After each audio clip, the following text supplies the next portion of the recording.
हाँ, समीक्षा बैठक भी हो गई और 2 जगह इन लोगों ने कई चीज़ों को दिखलाया भी है। तो आप तो जानते ही हम लोगों का मकसद यही है कि कुछ भी विकास हो रहा है या जो कुछ भी समस्या है उसको देखें, तो यही हमारा मकसद है। तो इसी मकसद से हो रहे हैं, लेकिन फिर उसके बाद समीक्षा बैठक भी पूरे विस्तृत तौर पर होती है हर चीज़ के बारे में। और यहाँ पर कोई जो कमी है, कोई दिक्कत है, और उसके बारे में सब लोग तो रहते ही हैं।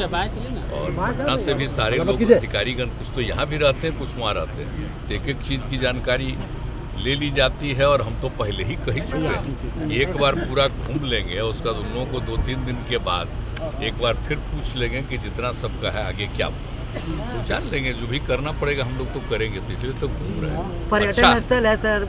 अरे ये कहने की बात तो बहुत अच्छा जगह है, ये आप जानते हैं, तो बहुत ऐतिहासिक स्थल है। और आप लोगों को शायद मालूम हो कि हम कितना घूमे और कौन जगह जा कर के नहीं घूमे। पहाड़ी पर हम नहीं गए हैं, कोई चीज छोड़े हैं सर? रोहतासगढ़ किला कौन चीज नहीं हम देखे, हर चीज देखे हैं। तो अभी तो इस बार का मकसद हम पहले से करते रहे, इस बार का तो मकसद दूसरा है। देख करके जरा सा जानना चाहिए। पशुपति भी आए हैं आपके पास, कई लोगों ने अपनी मांगे भी रखी है। प्रमुख क्या है यहाँ का जो मांग? नहीं, डिमांड के बारे में कुछ ज़्यादा नहीं, खाली जो कहीं कहीं जो पानी के आ जाने से दिक्कत होती है ना, और कहीं मान लीजिए कि जो सड़क बननी थी और ड्रेनेज, उसकी जो समस्या, उसी के बारे में सब लोगों ने कहा, वो सबको नोट कर लिया गया है। और पहले से तो कहा ही गया था जिनकी जितनी जिले में बालू का कारोबार देखा, इसी करे तो घूम ही रहे हम लोग कि जो चीज़ हम लोग कर चुके और कहीं कुछ और बचा हुआ उसको पूरा कर देंगे ना। अब पहले की तुलना में तो बहुत कुछ किया जा चुका। सर, पशुपति पारस ने कहा है कि सरकार तुरंत गिर जाएगी 2024 लोकसभा से पहले। तो जो कह रहा है तो उसको खुशी मनाइए उसको। माननीय मुख्यमंत्री जी रोहतास के किसानों की कमर तोड़ औरंगाबाद को ठग कर आप पिकनिक मनाने यहाँ आ रहे हैं। नीतीश जी अपनी विदाई यात्रा के पहले सरकारी धन का इस तरह दुरुपयोग करना आप पर शोभा नहीं देता है।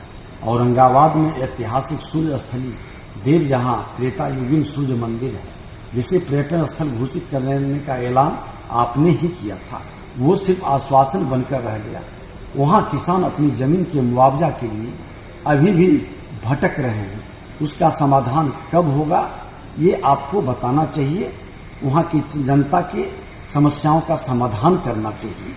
नीति आयोग द्वारा पिछले बजट सत्र में औरंगाबाद के लिए मेडिकल कॉलेज हेतु भूमि प्रस्ताव की मांग की गई थी। वह आपकी उदासीनता का ही नतीजा है कि औरंगाबाद मेडिकल कॉलेज की अर्हता रखते हुए भी वंचित रह गया।